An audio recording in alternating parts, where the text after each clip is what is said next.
Anak-anakan ni Tony Fowler na si Ika Joy nagpositibo sa pregnancy test. Naging mainit at pinag-uusapan ngayon ang ilang mga naging tagpo sa latest episode ng reality show ng Toro Family na may pamagat na Square One.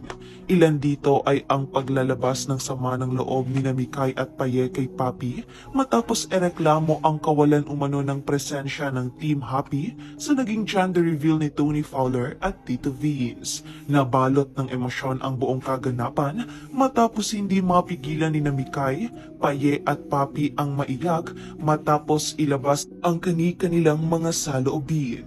Maging si Mommy Tony Fowler ay naging emotional rin matapos ipaalam kina Papi at Harvey ang matagal niya ng kinikimkim na sama ng loob laban sa mag-asawa.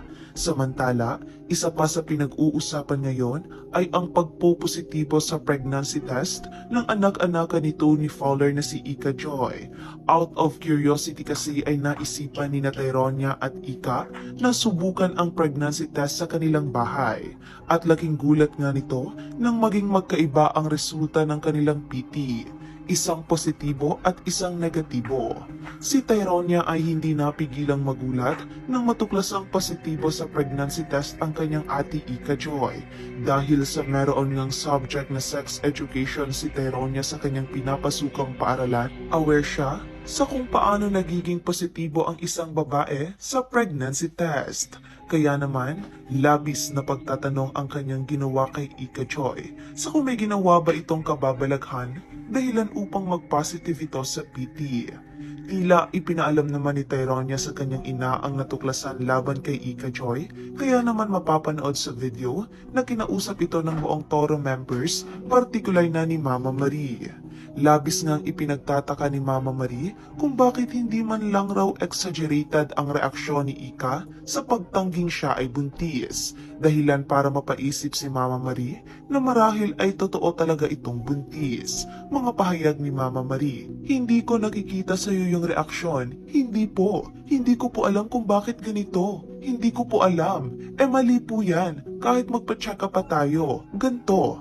Bakit walang ganon kung wala kang ginagawang masama?"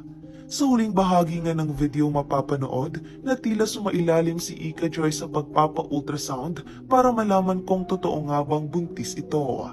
Samantala, iba-iba naman ang mga naging reaksyon at komento ng netizens sa eksenang ito. Baka may PCOS, nag-false positive kasi yon. Haha, walang hiya kung totoo man yan. Dapat dyan, ibalik na lang sa totoong mga magulang o kamag-anak yan si Ika. Kasi kawawa si Tony kung pati yan iaasa sa kanya. Sayang ng pagpapaaral sa kanya. Kabago-bago pa naman yan sa Toro Family. Wala naman sanang masama kung totoo na buntis siya. Basta, huwag niya iasa kay Tony. Useless paaral ni Tony dyan kung buntis yan.